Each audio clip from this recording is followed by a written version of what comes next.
Good evening, everyone, and welcome to the TV6 Digital Desk live stream. My name is Molly Birch, and I'll be taking you through a recap of today's headlines. This stream runs every night starting at 8 to 7 Central Time from Sunday to Thursday. Feel free to contact us at any time, feel free to comment and ask any questions you have in the chat when you feel like it, and I'll do my best to answer your questions after we go and after the stream as well. With all of that business out of the way, let's take a look at our first story for tonight. Michigan anglers will soon be able to catch a fish that hasn't swum in the state for almost a century. Last week, the Michigan Natural Resources Commission legalized catch and release of Arctic grayling. The Michigan DNR says it plans to stock a few hundred graylings in several UP lakes, making them available for fishing as soon as fall.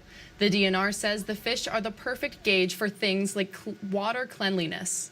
Having the species is kind of like an indicator that we've got good water quality and cold water in Michigan. So as we face changes like climate change, if we can maintain the species in certain areas, I think that's a real plus for Michigan. The DNR says the first two lakes it plans to stock are Lake Pinagore and Lake Peralt in Houghton County. And visitors to Mackinac Island will notice some construction at one of the most popular spots. The upper viewing area of Arch Rock, known as Arch Rock Plaza, is closed as a new nature center is being built. The $7 million project also includes new restrooms along with the Informational Nature Center. The center will be named after former Michigan Governor William McKinnon. That's one of the reasons why we wanted to put a nature center there. It's a very visited spot on the island. It's a prominent natural feature. So it's an area where we already have an audience and we can capture them at that spot. It's part of what we do is teach people, enhance their visit, give them a little knowledge while they're on vacation. The project is scheduled to be completed by next May ahead of the busy tourist season.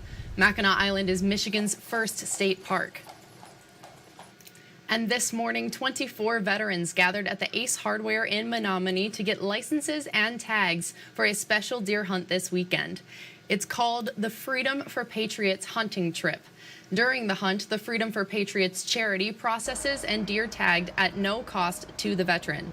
The Freedom for Patriots president says the event helps vets experience an Upper Michigan tradition. To get these guys to come from various parts of the country to go into a classic UP camp and experience that culture and custom, all in respect of their service. Usually, it ends up with a thank you and a handshake, which turns into tears and a hug. Hunters will meet and camp with almost 100 volunteers during the event. And Michigan organizations are continuing to give Michigan high school students potential job opportunities post-graduation. Today, 560 juniors and seniors from across Delta County were at Gladstone High School for a career fair. Organizers say the fair had more than 50 professionals ranging from the trades to chiropractors. Two Gladstone juniors talked about what they looked forward to the most. Just getting me ready for what would actually happen out in the real world if I did have one of these jobs. So just kind of getting yourself interested into whatever career you choose to talk about with the people here. I was really hoping just to gain some knowledge of what I could do with my future. I've kind of been thinking about the medical field. I just really was excited to find out different things, different options.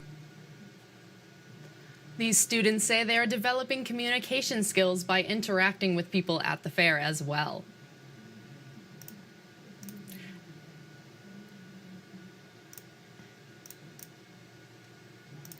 There we go.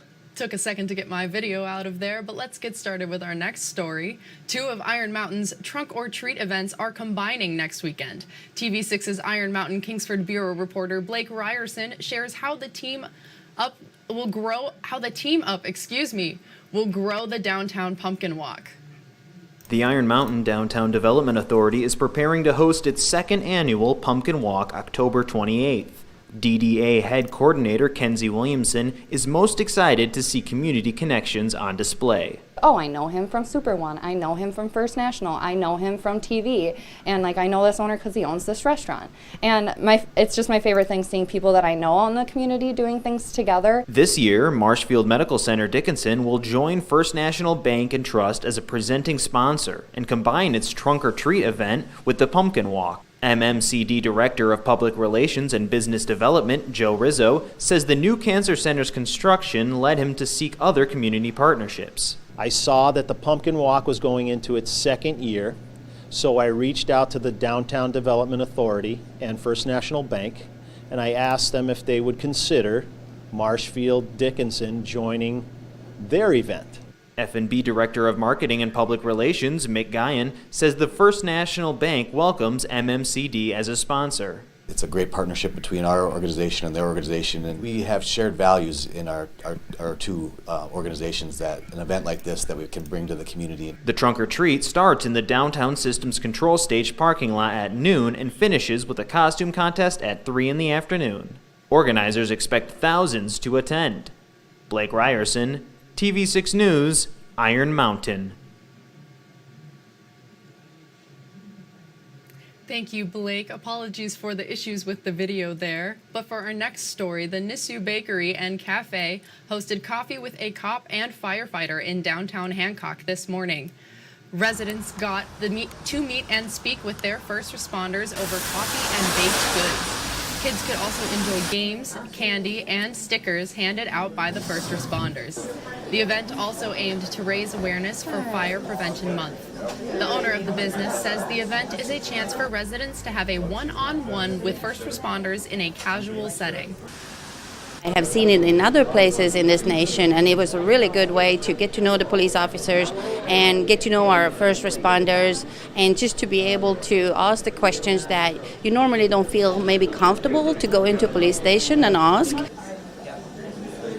TV6's Houghton Hancock Bureau reporter Colin Jackson will tell us what the chiefs of both departments had to say on your late news at 11:10 Central.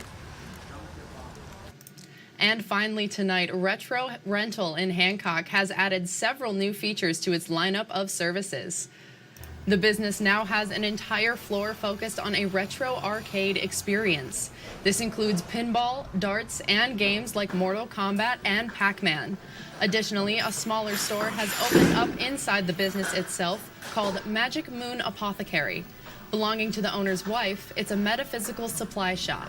She carries an array of things that include sage bundles, candles, teas, incense, books, crystals, an assortment of things like that. The Apothecary will be holding a healing fair inside Retro Rental on the 27th, which will include vendors and sound therapy. The arcade is planned to be completely finished by the end of the month.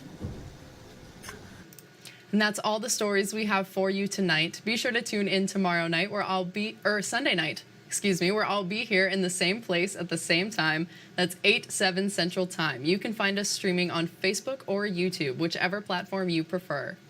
If you have a story idea you think we should report on, feel free to contact us at any time. These are a few easy ways to get a hold of both myself and others in the newsroom. And again, you can contact us at any time. We would love to hear from you with your story ideas. Thank you again for joining me live at the TV6 Digital Desk. Have a good rest of your night.